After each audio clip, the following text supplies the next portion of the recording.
tempi prima di disonorarmi. Mangia! Mangia! Mangia!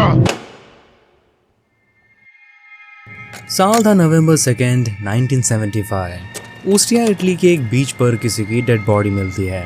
Victim को बहुत बुरी तरीके से मारा गया था।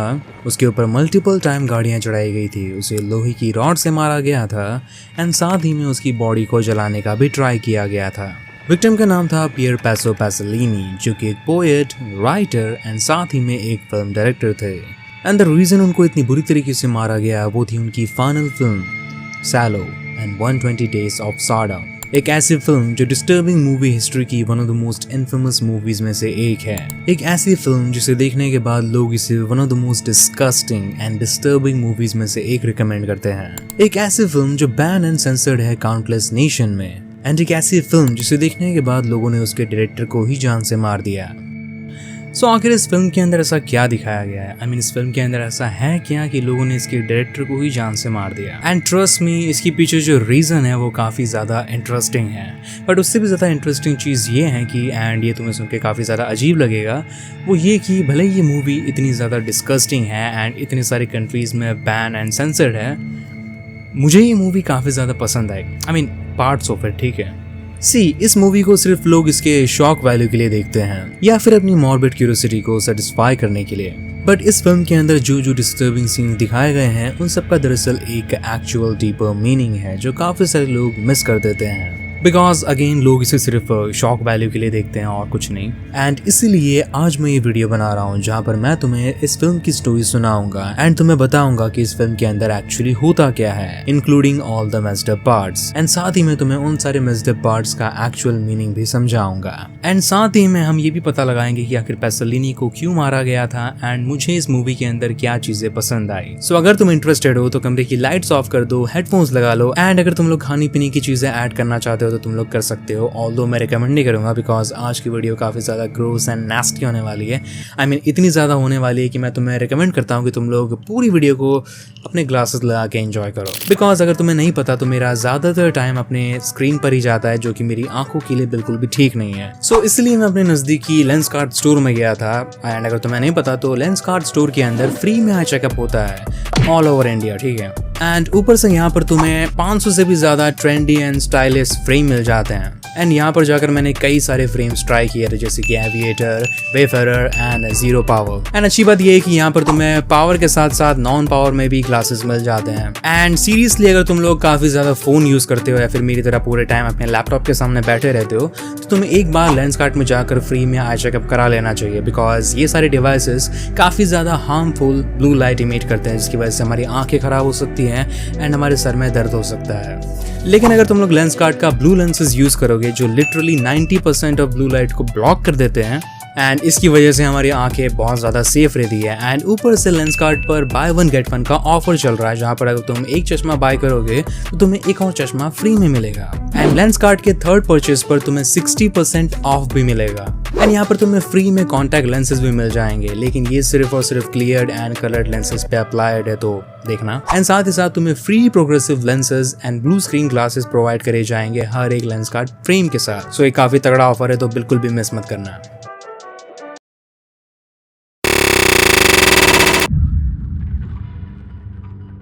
इस फिल्म के हॉरर्स को एक्सप्लेन करने से पहले मैं तुम्हें बताना चाहूँगा कि आखिर ये फिल्म कहाँ से बनी है।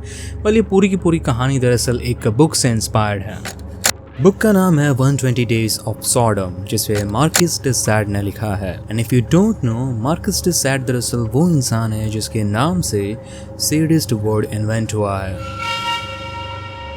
तुम अंदाज़ा लगा सकते हो कि जिस इंसान के नाम से सैडिस्ट वर्ड बना है वो इंसान कैसा होगा एंड उसकी लिखी हुई कहानियाँ कैसी होगी एंड उस कहानी से इंस्पायर्ड मूवी कैसी होगी।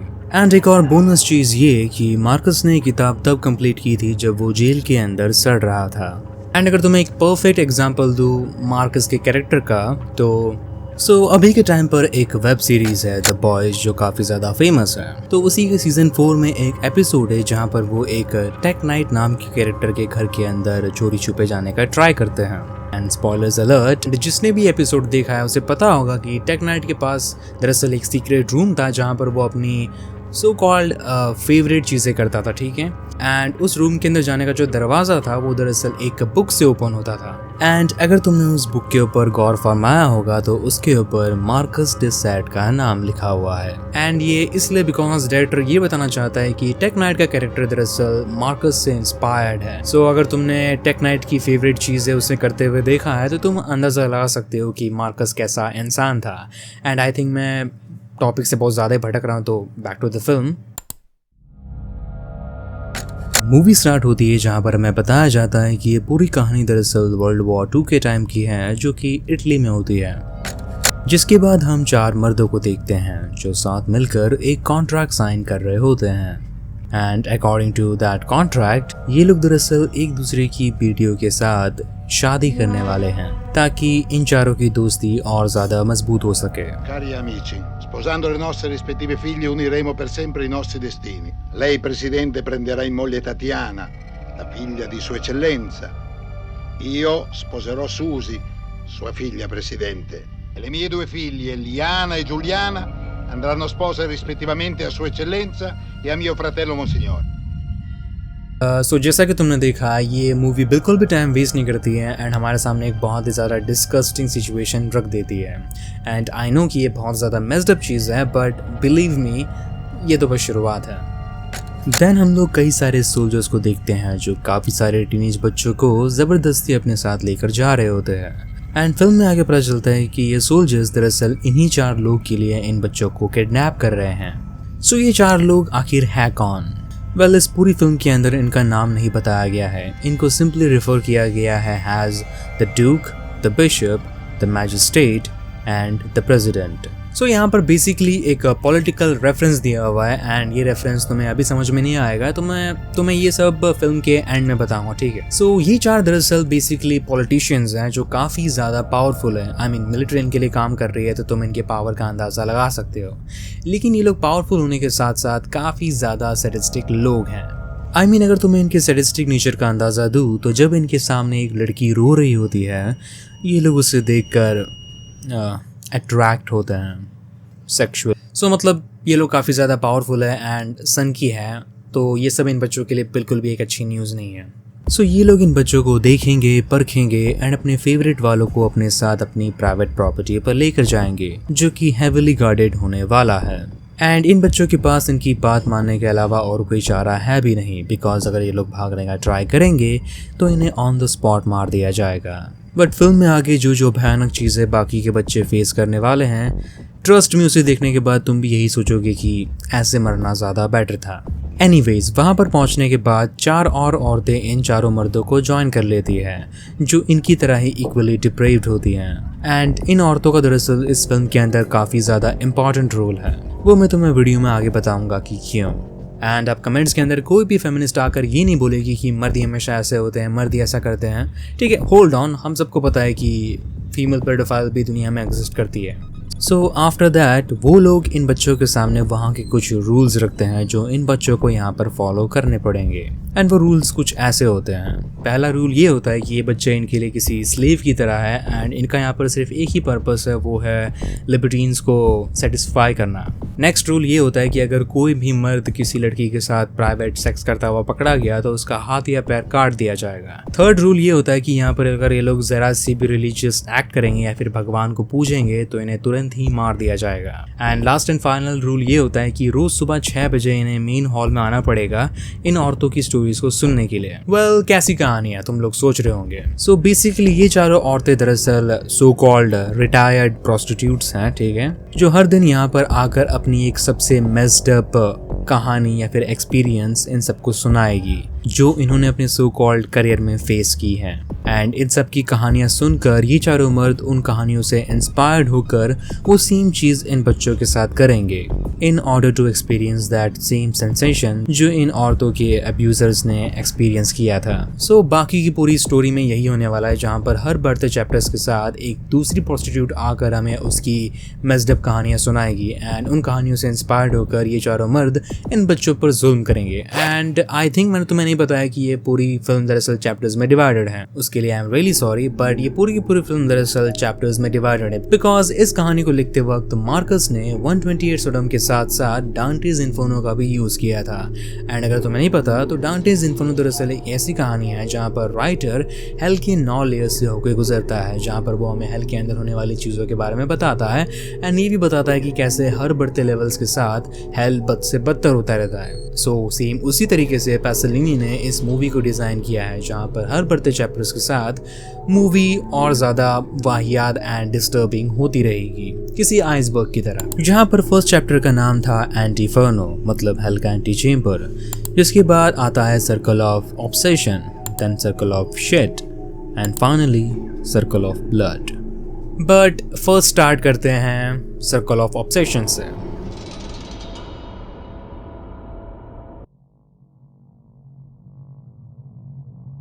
ये चैप्टर स्टार्ट होता है जहाँ पर हम देखते हैं उनमें से एक प्रोस्टिट्यूट को, जिसका नाम यहाँ पर सिन्योरा बताया गया है, तो मैं भी उसे इस पूरी मूवी के अंदर सिन्योरा ही रेफर करूँगा। बट एनीवेज सीन बाद में चेंज होता है एंड हम लोग सबको हॉल के अंदर बैठा हुआ देखते हैं, जहाँ पर सिन्योरा आकर अपनी एक बहुत ही मेस्ड अप एक्सपीरियंस सबके साथ शेयर करती है, जहाँ पर वो बताती है कि कैसे एक आदमी ने उससे बीजे लिया था जब वो सिर्फ 9 साल की थी एंड उसको इस चीज़ में कितना ज़्यादा मज़ा आया था। लेकिन जब सिन्योरा अपनी कहानी सुना रही होती है तब मैजिस्ट्रेट उसको रोक देता है, जस्ट सेइंग कि वो अपनी कहानी में ज़्यादा डिटेल्स ऐड नहीं कर रही है। एंड डिटेल से मेरा मतलब है कि आई गेस तुम्हें खुद सुन लेना चाहिए। Beh, tanto per farvi un esempio, non so assolutamente niente delle dimensioni del pene del suo professore. Non so assolutamente niente sul tipo di eiaculazioni.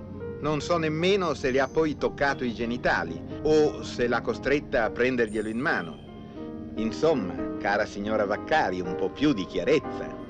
जिसके बाद सिन्योरा अपनी कहानी फुल डिटेल के साथ सुनाने लगती है, जिसे सुनकर एक लिबर्टीन इतना ज़्यादा एक्साइटेड हो जाता है कि वो एक लड़के से हैंड जॉब लेने लगता है। एंड ये देखकर सिन्योरा ये कहती है, Mio Dio, questo ragazzo non sa masturbare. Bisogna prendere dei provvedimenti urgenti. Scene change होता है एंड हम सबको डाइनिंग टेबल पर बैठा हुआ देखते हैं एंड लिबर्टीन्स अपनी अपनी बेटियों को फुल्ली स्ट्रिप कर कर वहाँ पर सबको खाना सर्व करने के लिए फोर्स करते हैं। एंड ऑब्वियसली ये सारे सीन्स मैं तुम्हें यहाँ पर नहीं दिखा पाऊँगा बिकॉज ऑफ यूट्यूब। सो जब वो लड़कियाँ खाना सर्व कर रही होती है तो उनमें से एक गार्ड उस लड़की को जानबूझकर नीचे गिरा देता है एंड जब वो लड़की नीचे गिर जाती है तो वो गार्ड उसका वहीं पर करने लगता है, जिसे देखकर बाकी सब लोग वहाँ पर हंसते रहते हैं। एंड भूलो मत कि ये लड़की दरअसल लिबर्टीन में से किसी एक की लड़की है एंड जिसकी वो लड़की होती है यानी कि प्रेसिडेंट की, जब वो देखता है कि उसकी बेटी का हो रहा है तो पता है वो क्या करता है, वो खुद का भी पैंट उतार कर अपनी बेटी की बाजू में बैठ जाता है, जस्ट लाइक कि अब मेरी बारी। आई थिंक फिल्म में आगे बढ़ना ज़्यादा बेटर रहेगा, बट आई प्रॉमिस कि आगे चीज़ें और भी ज़्यादा डिस्कस्टिंग होने वाली है। लेकिन आगे बढ़ने से पहले मैं तुम्हें एक चीज़ मेंशन करना चाहूँगा जो आई थिंक इम्पॉर्टेंट है। सो जब ये सब फालतूगिरी वहाँ पर चल रही होती है तो ये लोग वहाँ पर गाना गाने लगते हैं फॉर सम रीज़न, लेकिन जब ये लोग गाना गा रहे होते हैं तो इन्हें 2 बच्चे वहाँ पर ज्वाइन कर लेते हैं, यानी कि उनके साथ गाना गाने लगते हैं, जस्ट लाइक वो लोग भी इन्हें धीरे धीरे ज्वाइन कर रहे हैं। ठीक है, तो इन दोनों बच्चों का फेस तुम लोग याद रखना, ये फिल्म में आगे काम आएंगे। एंड बीच में एक और सीन आता है जहाँ पर सिग्नोरा इन बच्चों को एक पुतले के ऊपर से हैंड जॉब देना सिखाती है। आई मीन ऑब्वियसली मैं यहाँ पर तुम्हें दिखाऊंगा नहीं, बट मैंने सोचा क्यों ना मेंशन कर दूँ। सीन शिफ्ट होता है जहाँ पर हम एक लड़की की अनअलाइव बॉडी देखते हैं, जिसे एज अ वार्निंग साइन वहाँ पर यूज किया जा रहा होता है, जिसे देखकर प्रेसिडेंट को एक बहुत ही बढ़िया सा जोक याद आता है। आफ्टर दैट सिन्योरा वहीं पर अपनी नेक्स्ट कहानी सुनाना स्टार्ट करती है, इस बार तब की जब वो सिर्फ 9 साल की थी। एंड इस कहानी के अंदर वो ये बताती है कि उसे कैसा फील हुआ था जब उसने फर्स्ट टाइम एनल किया था। ये नेक्स्ट सीन मुझे ऑनेस्टली नहीं पता कि मैं तुम्हें कैसे एक्सप्लेन करूँगा बिना वल्गर हुए, बट ट्राई करता हूँ। सो फिल्म में आगे हम लोग ये देखते हैं कि फोर्सफुली एक लड़का एंड एक लड़की को दोनों को फोर्सफुली ऑर्गेनिज्म दिया जाता है, जिसके बाद उन दोनों की शादी करवा दी जाती है काफ़ी ज़्यादा अनसेंसर्ड वे में। ठीक है, एंड एक और चीज़, जब शादी चल रही होती है तो जो ड्यू होता है वो लिटरली वहाँ पर मौजूद हर एक लिविंग ऑर्गेनिज्म पे टूट पड़ता है। आई मीन लिटरली टूट पड़ता है। देन शादी के बाद वो लोग उन दोनों बच्चों को फोर्स करते हैं उनके सामने एडल्ट्री करने के लिए एंड सब कुछ एकदम ठीक जा रहा होता है, लेकिन जैसे ही पेनिट्रेशन स्टार्ट होने वाला होता है दो लिबर्टीन्स बीच में कूद पड़ते हैं जस्ट बाय सेइंग कि तुम्हारी वर्जिनिटी हमारी है। एंड जब ये सब चल रहा होता है तो उन्हीं में से एक और लिबर्टीन वहाँ पर आकर अपने ही साथी लिबर्टीन का करने लगता है while he was doing the kids. So I know कि ये बहुत ज़्यादा confusing है, but trust me कि मूवी के एंड में ये सब चीज़ें काफ़ी ज़्यादा सेंस बनाने लग जाएगी तुम्हें। The next scene में सिनियोरा एक और डिस्कस्टिंग कहानी सुनाती है जहाँ पर उसे एक बार डॉग की तरह हरकतें करने पर फोर्स किया गया था एंड उसे इसमें कितना ज़्यादा मज़ा आया था। एंड इस कहानी के बीच बिशप एक लड़की को लेकर टॉयलेट में चला जाता है जस्ट कि वो लड़की उसे टॉयलेट करते हुए एंड मास्टरबेट करते हुए देख सके। सो ये जो नेक्स्ट सीन है ये काफ़ी ज़्यादा न्यूडिटी कंटेन करता है, तो मैं तुम्हें ज़्यादातर चीज़ें यहाँ पर नहीं दिखा पाऊँगा अनफॉर्चुनेटली, उसके लिए I am really sorry. We see कि बच्चों को फुल्ली स्ट्रिप कर डॉग की तरह ट्रीट किया जा रहा है, उन्हें डॉग की तरह ही खाना खिलाया जा रहा है, उन्हें खाने में नुकीले सुइयाँ डालकर खिलाई जा रही है एंड जो डॉग की तरह एक्ट नहीं कर पा रहा है उसे बहुत बुरी तरीके से मारा जा रहा है। तो तुम लोग सोच रहे होंगे कि क्यों ये लोग इतना बुरा बिहेव कर रहे हैं इन बच्चों के साथ। वेल, इन सब के पीछे दरअसल एक पर्पस है, वो तुम्हें मैं वीडियो में आगे समझा दूंगा, बट अभी के लिए हम लोग वीडियो में आगे बढ़ते हैं। एंड उससे पहले अभी जो तुमने ये मेस्ड अप सीन देखा ये अभी और ज़्यादा मेस्ड अप होने वाला है क्योंकि नेक्स्ट चैप्टर का नाम है circle of shit. Scene open होता है जहाँ पर हम हमारी नेक्स्ट प्रोस्टिट्यूट को देखते हैं एंड इसका भी नाम यहाँ पर सिग्नोरा बताया गया है and she is disgusting. Scene open होता है जहाँ पर सिग्नोरा अपनी कहानी सुनाती है डिस्कस्टिंग वाली, जहाँ पर वो बताती है कि कैसे उसने एक बार अपने सो कॉल्ड क्लाइंट के सामने नंबर 2 किया था एंड बाद में उसने अपना नंबर 2 उस क्लाइंट को खिला दिया था। तुम समझ गए होंगे कि ये पूरी फिल्म अभी किस मोड पर जा रही है। देन वो ये भी बताती है कि कैसे उसने अपनी माँ को अनअलाइव किया था एंड ये बात सुनकर एक लड़की वहाँ पर अपनी माँ को याद कर रोने लगती है एंड भगवान से प्रे करने लगती है कि वो उसे अपने पास बुला ले। बट तुम्हें याद होगा कि यहाँ के कुछ रूल्स हैं एंड उसके अंदर से एक रूल ये भी है कि यहाँ पर अगर तुम लोग ज़रा सी भी रिलीजियस एक्ट करोगे या फिर भगवान का नाम लोगे तो तुम्हें ऑन द स्पॉट मार दिया जाएगा। बट क्योंकि लड़की ऑलरेडी मौत की भीख मांग रही है तो ये लोग उसे वो नहीं देंगे, इसीलिए ड्यूक उसको पनिश करने का एक बहुत ही यूनिक वे निकालता है, आई मीन लिटरली निकालता है। First he strips her cloth fully and बाद में वो कमरे के बीचों बीच जाकर एक डंक करता है एंड उस लड़की को फोर्स करता है टू ईट हिज शिट। ये जो सीन है ये by far most hard to watch scene है इस पूरी फिल्म के अंदर। This is disgusting but she have no choice, ठीक है। एंड ये सब देखकर प्रेसिडेंट इतना ज़्यादा एक्साइटेड हो जाता है कि वो वॉशरूम में जाता है and this movie is messed up. So यहाँ से मैं तुम्हें एक फेयर वार्निंग देना चाहता हूँ बिकॉज यहाँ से ये मूवी डिस्टर्बिंग के साथ साथ काफ़ी ज़्यादा डिस्कस्टिंग होने वाली है, तो अगर तुम लोग कुछ खा रहे हो तो थोड़े सावधान हो जाओ। सो क्योंकि प्रेसिडेंट को ये चीज़ काफ़ी ज़्यादा एक्साइट कर रही थी इसलिए वो इसे और ज़्यादा लेवल अप करने का डिसाइड करता है और यू कैन से एक्सटेंड करने का ट्राई करता है। जिसके बाद वहाँ पर सब लोग डिनर के लिए बैठते हैं, बट इस बार डिनर के लिए वहाँ पर मौजूद हर एक इंसान का शिट होता है जो वहाँ सबको फोर्सफुली सर्व किया जाता है एंड उन्हें खाना पड़ता है। एंड आई रिमेंबर जब मैंने ये सीन पहली बार देखा था तो मेरा भी तुम्हारी तरह सेम रिएक्शन था, बट ट्रस्ट मी इसका भी एक बहुत ही ज़्यादा लॉजिकल मीनिंग है। I know, but trust me इसका भी एक लॉजिकल मीनिंग है, वो मैं तुम्हें वीडियो के एंड में बताऊंगा। बट अभी के लिए फिल्म कंटिन्यू करते हैं। फिल्म में आगे सिग्नोरा अपनी कहानी कंटिन्यू करती है जहाँ पर वो बताती है कि कैसे उसने एक मरते हुए आदमी को सेटिस्फाई किया था अपने केक से।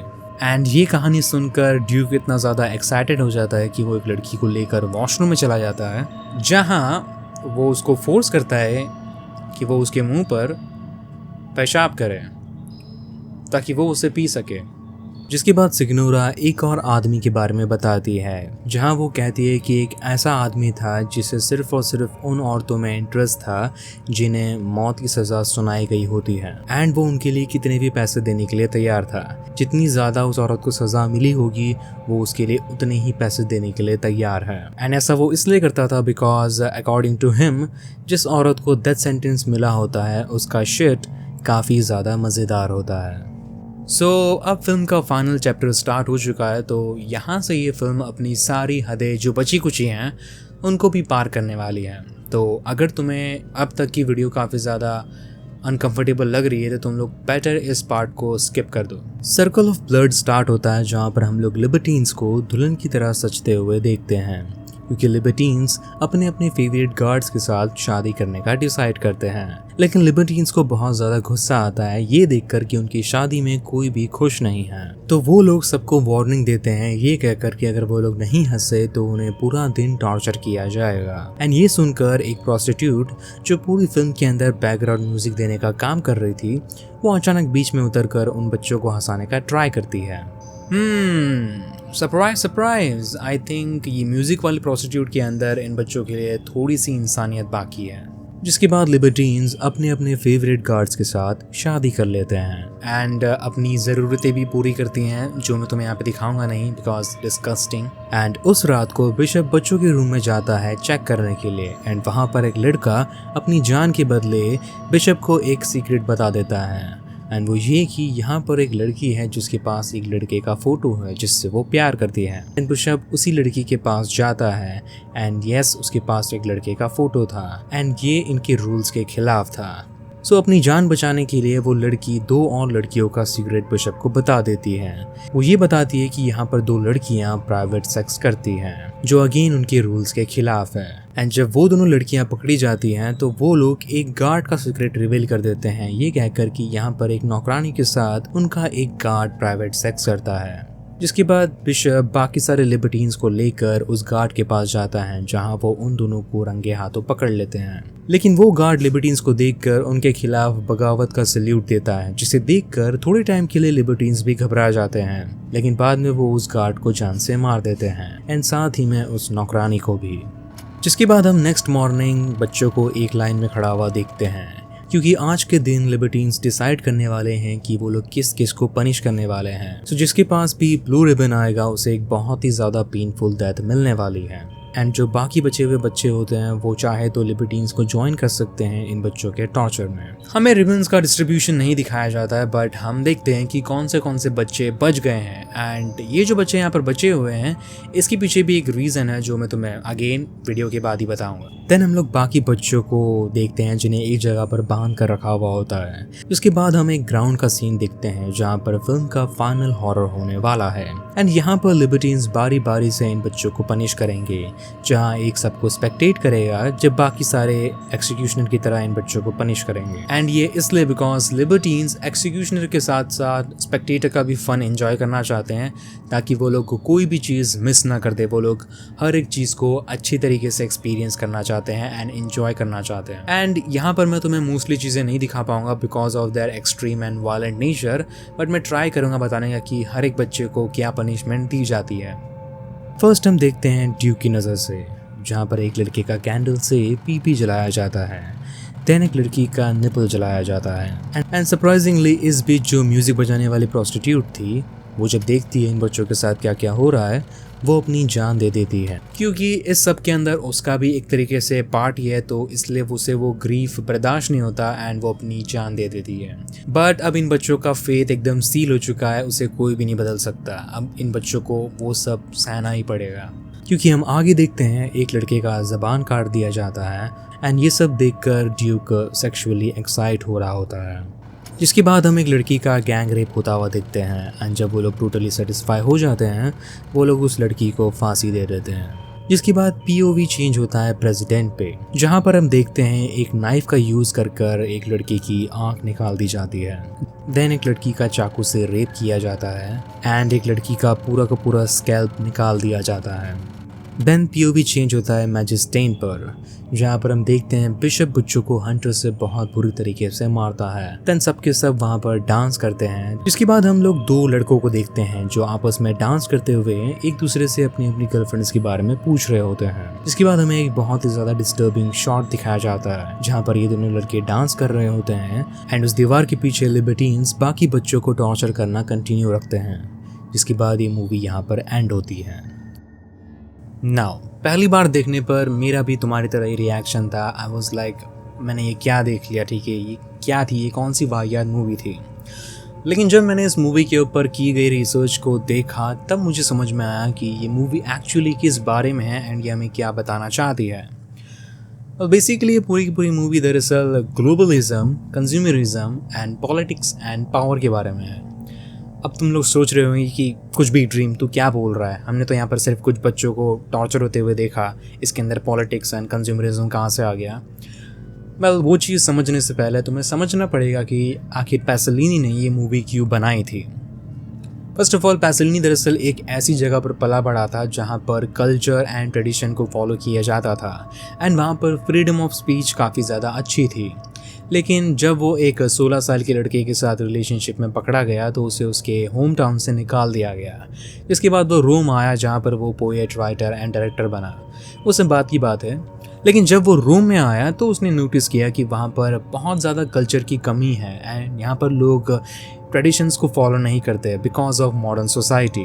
उन्होंने कॉरपोरेशंस को एंड गवर्नमेंट को इतनी ज़्यादा पावर दे रखी है कि अब गवर्नमेंट डिसाइड करती है कि वो लोग किस तरीके से रहेंगे एंड आसपास का माहौल इतना ज़्यादा अनकल्चर हो चुका था उसकी नज़र में कि उसे वर्ल्ड से बहुत ज़्यादा नफ़रत होने लग गई थी, क्योंकि वो पला बड़ा है ऐसी जगह पर जहाँ पर ट्रेडिशंस को फॉलो किया जाता था।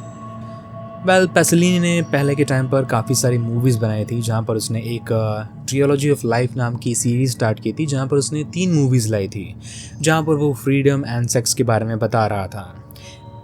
लेकिन जब पैसोलिनी एंड वो पूरा का पूरा कहानी प्री मॉडर्न एरिया का था, ठीक है, प्री मॉडर्न सोसाइटी का था। लेकिन जब बात आई मॉडर्न सोसाइटी की तो पैसोलिनी को इस दुनिया से नफ़रत होने लग गई, उसको इस दुनिया से बहुत ज़्यादा घिन आने लग गई एंड इसलिए उसने ट्रियोलॉजी ऑफ लाइफ के अल्टरनेटिव पर ट्रियोलॉजी ऑफ डेथ बनाने का डिसाइड किया, जहाँ पर वो 3 मूवीज़ लाने वाला था। लेकिन वो बस एक ही मूवी कंप्लीट कर पाया जो थी सैलो एंड 120 डेज ऑफ सॉडम। सो अभी भी तुम्हारे अंदर डाउट होगा कि ये पूरी की पूरी फिल्म कहाँ से पॉलिटिक्स एंड मॉडर्न सोसाइटी को रिप्रेजेंट करती है। एंड वो इसलिए बिकॉज तुमने अगेन इस मूवी को सिर्फ और सिर्फ इसके शॉक वैल्यू के लिए देखा। मैं तुम्हें वापस से इस मूवी का एक ब्रीफ गो थ्रू दिखाता हूँ, ठीक है। सो जैसे कि तुमने देखा था कि मूवी स्टार्ट होते में पता चल जाता है कि इस पूरे कंट्री का या फिर इस पूरे देश का पॉलिटिकल सिस्टम काफ़ी ज़्यादा ख़राब है, जहाँ पर इन लोगों ने इन चारों मर्दों को काफ़ी ज़्यादा पावर दे रखी है। आई मीन इतनी ज़्यादा पावर कि ये लोग लिटरली इनके घर से इनके बच्चों को उठा कर ले जा सकते हैं एंड ये लोग कुछ भी नहीं कर सकते। एंड बिकॉज ये लोग ने इतनी सारी पावर इन लोगों को दे रखी है तो ये लोग एक तरीके से इनके स्लेव बन चुके हैं, जस्ट लाइक हम लोग। क्योंकि हमने भी हमारी मॉडर्न सोसाइटी में भी आजकल पावरफुल वही है जिसके पास बहुत ज़्यादा पैसा है, जो गवर्नमेंट का आदमी है, ऑल दैट स्टफ। एंड वो लोग जो चाहे वो चीज़ कर सकते हैं एंड आम आदमी उनके चक्कर में पिसता है और कुछ नहीं। एक तरीके से हम उनके स्लेव हैं। वो लोग जब चाहे चीज़ों के दाम बढ़ा देंगे, जब चाहे टैक्स रेट बढ़ा देंगे एंड हम लोग को झक मार कर वैसे ही रहना पड़ेगा। हम कुछ नहीं कर सकते because they are in power. हम लोग एक तरीके से उनके लिए बस एक स्लेव हैं और कुछ नहीं।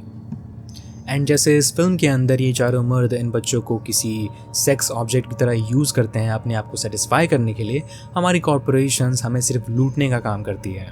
महंगे महंगे प्रोडक्ट्स का ऐड दिखाकर हमें ब्रेन वॉश कर हमारी गवर्नमेंट भी जब चाहे टैक्स रेट बढ़ा देती है जिससे वो लोग ज़्यादा पैसे ले पाए, ऑल दैट स्टफ। उन्हें मिडिल क्लास की ज़रूरत की कोई पड़ी नहीं होती, ठीक है। वो सिर्फ अपना फ़ायदा देखते हैं और कुछ नहीं। एंड वैसे ही जैसे यहाँ पर ये लोग इन बच्चों को सेक्स के लिए यूज़ करते हैं, हमारी गवर्नमेंट हमें पैसों के लिए यूज़ करती है और वोट्स के लिए और कुछ नहीं, ताकि वो लोग पावर में रह सके। पर तुम लोग सोच रहे होंगे कि ये लोग इन बच्चों को इतना टॉर्चर क्यों करते हैं। उन टॉर्चर्स को मैं कैसे एक्सप्लेन करूँगा। वेल उसका भी एक रीज़न है, वो ये कि ये चारों मर्द दरअसल तभी पावर में है जब ये बच्चे उनसे डरते रहेंगे। Because without this power, without ये मिलिट्री के, ये लोग कुछ भी नहीं है, ठीक है। तो उसी चीज़ को मेंटेन करने के लिए ये लोग इन बच्चों को टोटली डीह्यूमनाइज करते हैं, ठीक है। इनके अंदर डर बिठाते हैं कि अगर ये लोग कुछ भी करेंगे तो ये लोग उनके साथ कितना कुछ बुरा कर सकते हैं। जैसे कि वो रूल्स, फॉर एग्जांपल, ये लोग ना तो भगवान को पूजने देते हैं, ना ही आपस में खुश होने देते हैं, कुछ भी नहीं करने देते, ठीक है। इससे होता क्या है कि इन बच्चों के अंदर डर बैठ जाता है इन चारों मर्दों के लिए एंड ये लोग आपस में ही एक दूसरे की चुगली करने लगते हैं। इससे होता क्या है कि जिस इंसान के अंदर दम था इन लिबर्टीन्स के सामने खड़े होने का, उसे मरना पड़ता है। एंड इस चीज़ की वजह से इन लिबर्टीन्स का दबदबा हमेशा बना रहता है बिकॉज कोई भी इनके सामने खड़ा नहीं रह सकता भले ही कुछ भी हो जाए। एंड वैसे ही हमारी आज की मॉडर्न सोसाइटी है। यहाँ पर हमें पैदा होते से ही प्रेशर कुकर के अंदर डाल दिया जाता है। पहले स्कूल का प्रेशर होता है, फिर काम काज का प्रेशर होता है, फिर शादी का प्रेशर होता है। इंसान इतने सारे प्रेशर से होकर गुजरता है कि उसके पास टाइम ही नहीं होता कि वो अपने आसपास के माहौल को कंट्रोल करने का ट्राई कर सके। मैं गारंटी से कह सकता हूँ कि इंडिया में हर एक इंसान का खून खौलता होगा जब वो आसपास होने वाली बुरी चीज़ों को देखता होगा। बट वो चाह के भी कुछ नहीं कर सकता बिकॉज उसकी खुद की लाइफ में इतनी ज़्यादा दिक्कत है, वो दूसरों की क्या ही मदद करेगा।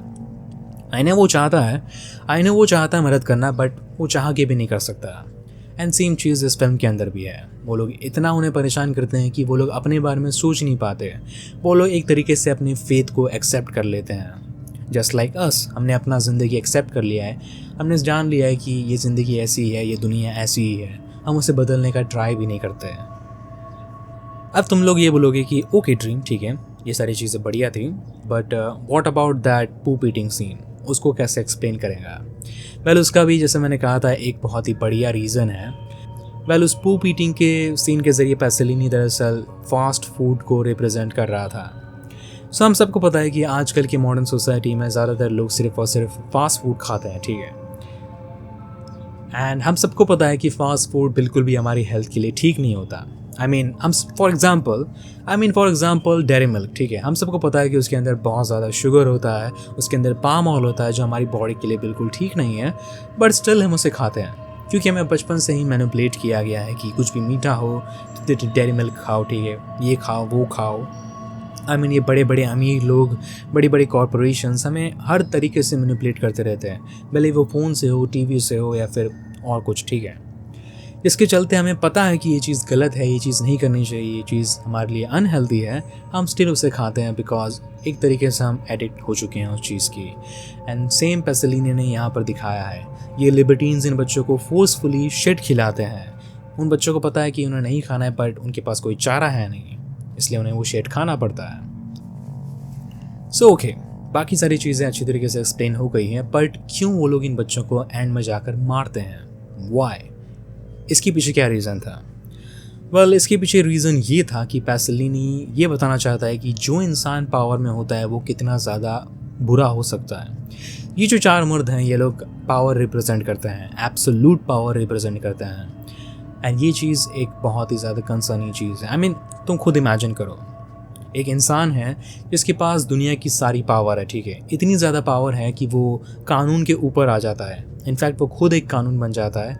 एंड अब वो जो चाहे वो चीज़ कर सकता है। अगेन मैं तुम्हें बॉयज़ का रेफरेंस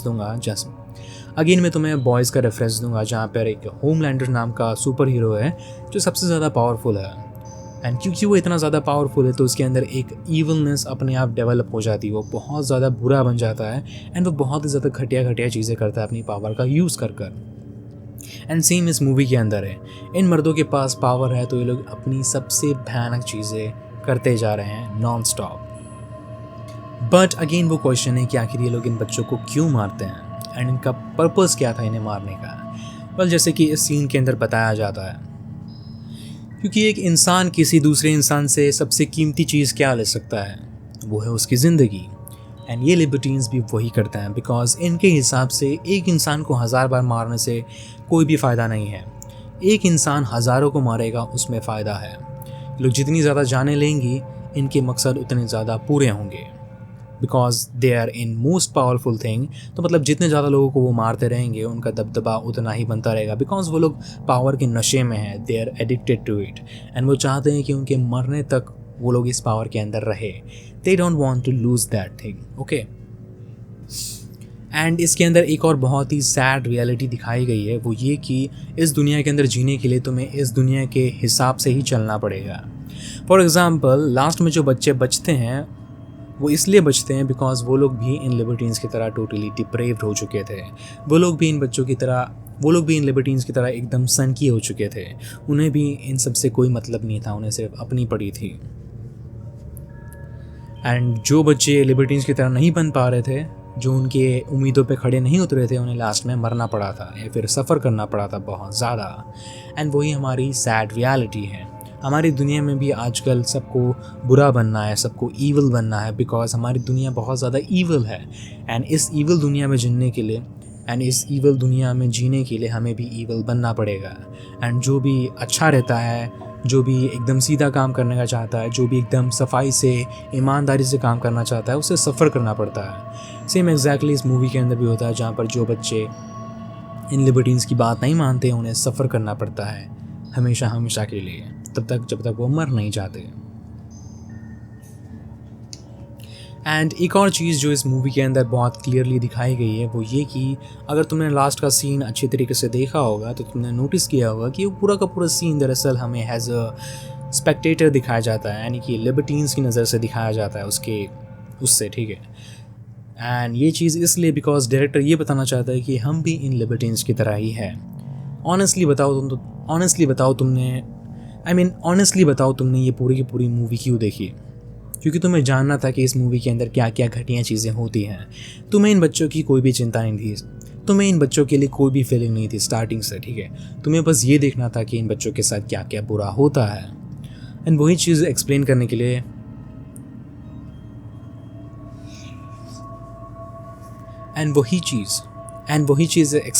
के लिए लास्ट में पैसोलिनी ने ये पूरा का पूरा शॉट लिबर्टीन्स की आंखों से शूट किया है, ताकि वो हमें बता सके कि हम भी इनकी तरह ही डिप्रेव्ड हैं, हमें भी बहुत ज़्यादा मॉर्बिड क्यूरियोसिटी है, हम भी इन बच्चों को टॉर्चर होते हुए देखना चाहते हैं, all that stuff. So I hope तुम्हें समझ में आ गया हो कि ये पूरी की पूरी मूवी हमें क्या एक्सप्लेन करती है। बट एक और चीज़ जो थी इस फिल्म की एंडिंग। आखिर उस एंडिंग का क्या मतलब था? पैसोलिनी ने ओरिजिनली इस मूवी के लिए 4 एंडिंग सोची थी। पहला एंडिंग ये था कि सब लोग साथ में मिलकर डांस करने लगते हैं, लेकिन उसको लगा कि ये बहुत ज़्यादा हो जाएगा। दैन दूसरी एंडिंग ये थी कि लिबर्टीन्स बंगले से बाहर निकलते हैं एंड उस बारे में बात करते हैं जो लोग ने अभी किया है। एंड एक और एंडिंग ये था जहाँ पर एक रेड फ्लैग अपीयर होता है जिसके ऊपर लव यू लिखा हुआ होता है। बट एंड में जो पैसोलिनी ने एंडिंग सेलेक्ट की वो सबसे ज़्यादा डिप्रेसिंग थी। उस एंडिंग का मतलब ये था कि जहाँ पर 2 बच्चे साथ में डांस करते हैं एक दूसरे की गर्लफ्रेंड के बारे में बात करते हुए, एंड पीछे दीवार के लिबर्टीन्स बाकी बच्चों को कंटिन्यू टॉर्चर करते रहते हैं। इस सीन के ज़रिए पैसोलिनी दरअसल ये बताना चाहता था कि ये चीज़ कभी रुकने वाली नहीं है। जो बच्चे स्टार्टिंग से एंड तक ग्रूम किए गए हैं इन लिबर्टीन्स की तरह, वो बाद में आगे जाकर इन लिबर्टीन्स का स्पॉट डिज़र्व करेंगे, वो लोग इनकी जगह लेंगे एंड वो लोग भी सेम चीज़ करेंगे, वो लोग भी इन्फिनिट लोगों को मारते रहेंगे एंड ये सर्कल ये चीज़ कभी नहीं रुकेगी। ये लोग अपनी सीट्स चेंज करते रहेंगे एंड दुनिया में मॉन्स्टर्स आते रहेंगे। यही थी आज की वीडियो। आई होप तुम लोग को पसंद आया होगा एंड होपफुली मैंने बहुत बढ़िया तरीके से तुम्हें ये मूवी रिप्रेजेंट की हो एंड अच्छी तरीके से एक्सप्लेन कर दिया हो कि इस मूवी का एक्चुअल मीनिंग क्या है। एंड अगर तुम्हें स्टिल कोई डाउट है तो तुम लोग कमेंट्स के अंदर मुझसे पूछ सकते हो, मैं वहाँ पर तुम्हें आंसर दे दूँगा। ओके,